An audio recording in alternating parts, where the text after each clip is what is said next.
get big stories and to help those younger journalists understand how you work those big stories. We all want to be on the scene, of course we do, and hopefully we will be again soon, especially to go to Johnny's fabulous parties at Casa Italia. But for now, Zoom should not be a barrier. I'll say that again, Zoom should not be a barrier to our work. It should be a stepping stone to great stories. Yes, I'm an optimist, and I do believe that we can get that work done, even if we are far away. Questions still need answers, and many of the questions that face us are fascinating questions as we move forward.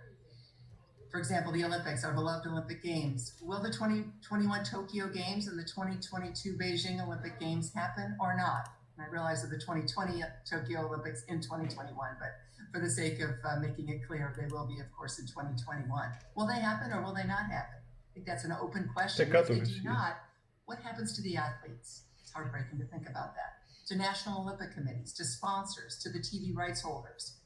How do the games even carry on in this environment? Of course, I certainly hope they do, and I think they are a wonderful vehicle to bring our world back together again.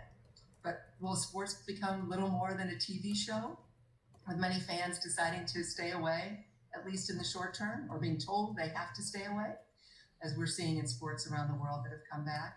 Will Olympic TV rights holders push for those Tokyo Olympic Games with no fans because they have to have an Olympics because of their economic concerns? Will the sponsors push for that, potentially spectatorless Olympic Games? For most people, the Olympics really are a TV show anyway. They watch at home. We are the lucky ones that get to attend the Olympics. Will spectators continue to possess considerable disposable income and want to spend it on luxury items, such as sports tickets?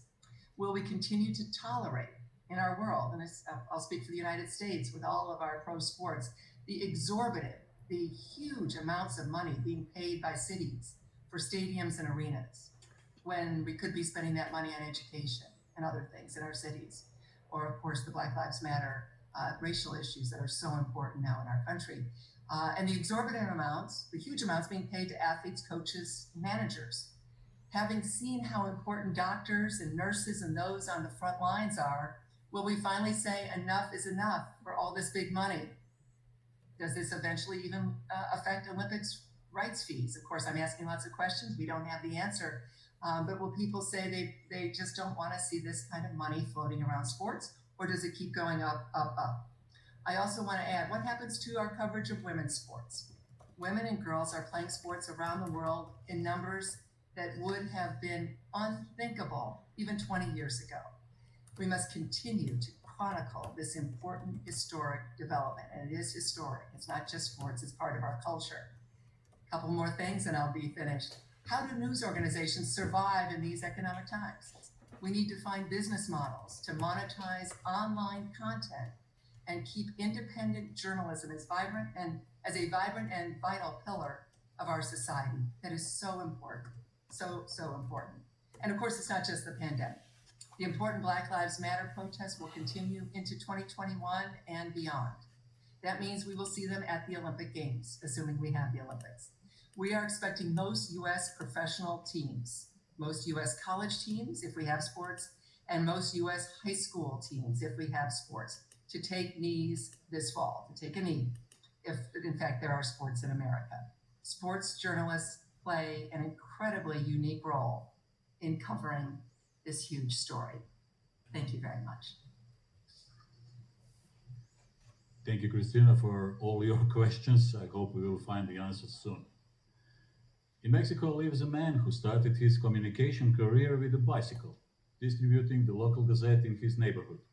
Today, he is well known for his work on television and in Football Total magazine, among three with the highest traffic in Mexico.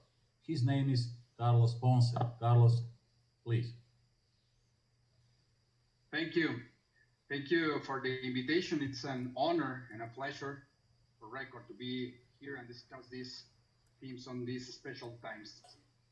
I want to put a new proposal to tell stories about sports.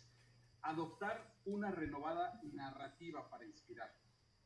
Contar las grandes hazañas de atletas, de equipos, ha sido la esencia del periodismo deportivo, más la investigación que se desarrolla para alumbrar los rincones oscuros que interesa conocer al aficionado.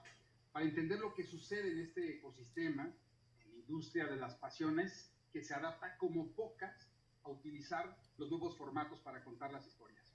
Hoy tenemos que encarar una nueva transformación, adoptar una forma distinta para comunicar durante la gran pandemia de nuestro siglo.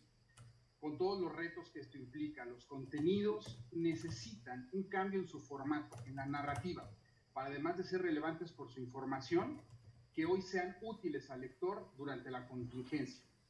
Debemos abrir mayor espacio a otra manera de contar las historias, poco utilizada en los periódicos y espacios de noticias duras. Una que construya una idea urgente en el aficionado. Podemos